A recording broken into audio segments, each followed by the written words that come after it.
Now I'm starting oblique triangles, which are triangles that have at least one obtuse angle. So I'm not going to have any right triangles. Notice again that all of my angles are marked with capital letters and that their corresponding sides have small letters. So the technique stays the same, but I don't have a designated hypotenuse since I don't have that right angle. When we look at the first one that we're going to work with the law of sines. The law of sines is used for side, if I know the side and two angles, so side, angle, angle. We also use it if we know angle, side, angle, and then we also use it if we know side, side, angle. With the law of sines, the proof is really simple. Basically what they did is they dropped a perpendicular from angle C down to the base and called it H, and that created this right triangle. So if I want to know how tall H is and I have these two right triangles, then first you can start with the angle B and say that the sine of B is opposite, which is the height, over hypotenuse, and that angle A, the sine of A, is opposite, which is the height, over the hypotenuse, which is B. And so that's what these two ratios are. And then if you solve them both for H, well, if it's the same triangle, then H has to be the same in each problem.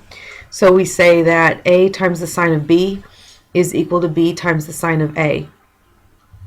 And then we can also include our C's. So here all you've done is divided both sides by A and divided both sides by sine B, and you get the ratios. And then you also get the ratio side C is to the sine of C. Again, these are going to be in degree form, so you want to make sure that your calculator's in the right area. And these are the 3 times that you're going to use the law of sines. It's easy to differentiate it from the law of cosines, because for the law of cosines, each end on the what we know are s's. So I have at least one angle on the end, then I'm going to use the law of sines. And again, it's just like it's written. So notice that if it's angle, side, angle, then it's in that order. Angle, side, angle. It can't be like angle A, side A, angle B, because they're not all together. Here, you know a side, you know an angle, and you know an angle. So you want to, there's a side between the two angles that you don't know. Okay, so don't get that mixed up with angle, side, angle. Notice the difference. I know the length of the side between these two angles. Here, I don't. The side that's given corresponds to one of the given angles. And side angle is the ambiguous case because we can have 0, 1, or 2 triangles. So it happens when you know side angle, where notice that this angle A, or I'm sorry, this side A could represent where angle C is obtuse, or it could come in and angle C is acute. It also gives you 2 angle B's. So I'd have this angle B here that's acute, and I'd have this angle B here that's obtuse. And so we do have a test to show which one is which. All right, so again, you can print this off, you can get it out of your book, but it definitely will help to have it. And I would let you have a note card on the test so that you would be able to write these down. So it's all in reference to the height of the triangle. And remember, the height was side B times the sine of A. So when A is less than the height, I have 0 triangles. Usually occurs when A is less than B, because notice it's not going to keep going down to reach the other side. I have 1 triangle when A is greater than or equal to B. And here, if A equals H, we only have 1 triangle because it's a right triangle. So the one time I have to worry about it is when A is less than B, but then A is also greater than H. And then I'm going to have these 2 triangles.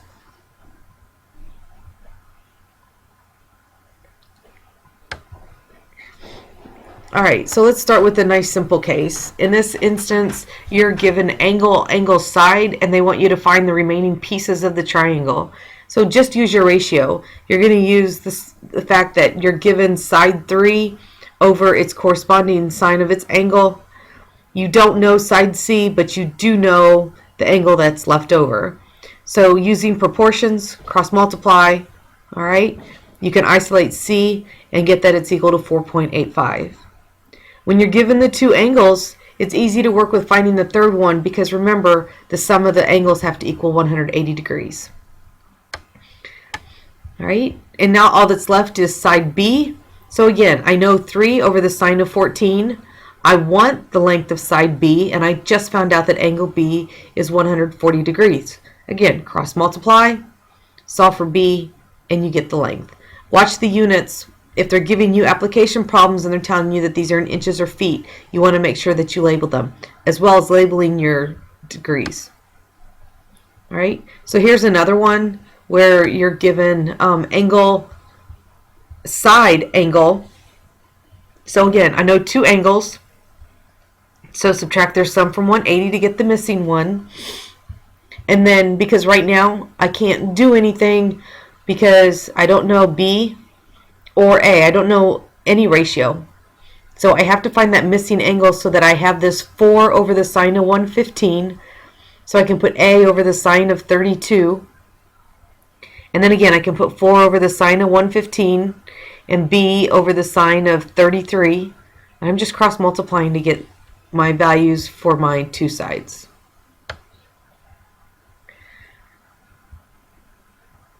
All right.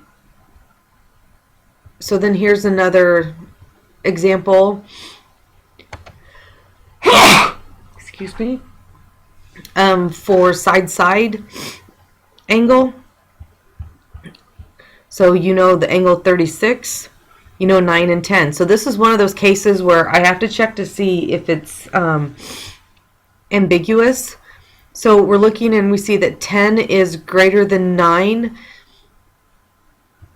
So when you scroll up to look at your options, or if you already printed them off, if A is greater than or equal to B, then you only have one triangle. So since A is greater than B, we only have one triangle. So that makes it nice. So we'll go back down here, and it's basically the same steps again. Now I know 10 over the sine of 36. We're going to use 9 over the sine of alpha because I don't have this angle, and I don't have this angle. Or I'm sorry, gamma, not alpha. So when I cross multiply, I get the sine of gamma by itself, divide both sides by 10, and this is where you're going to do your inverse sine on your calculator to get the angle gamma. And then once you have that one, you can find the other sides. You can also find alpha because that's just the sum of the two sides minus 180 degrees. So I think you're going to find that all of these are run quite the same. Let's do one with two triangles quick. Okay. Notice that 8 is less than 9. So that raises a flag that it's possible that it's either no triangles or 2. So then we have to see what the height is. Because if 8 is less than the height, I have no triangles.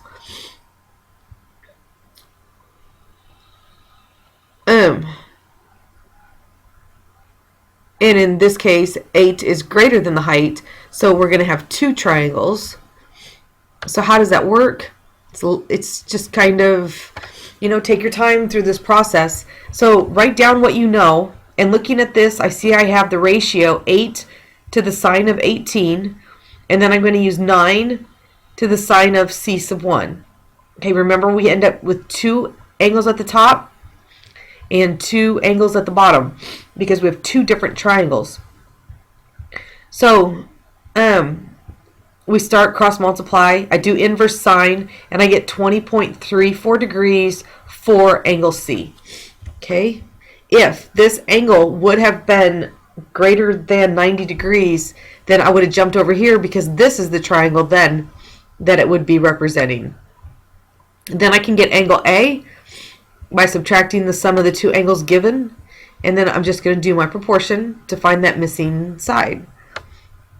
So how do I know about the second angle? Well, based off of what happened up above, two angles, right? They have to equal 180 degrees. Let me see if I can go back up to the picture. Okay, so this angle here and this angle here equal 180. Because when you draw the two triangles, these two sides are equilateral, correct?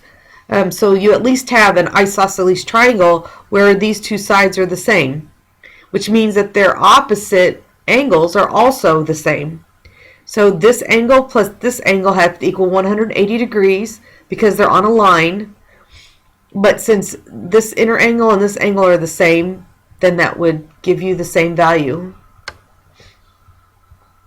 So when we do the two triangles, that's how we get the second angle. I took 180 minus the first C sub 1, and now I get C sub 2. And I already know 18, so I can get A2 by doing the subtraction to get 2.34. And then I'm just, again, doing my ratios. So make sure you ask questions if you have them about this one because it can be a little bit tricky. But if you take your time, draw the pictures out. Don't just do it in your head, because when you make the visual, then it helps to make those connections.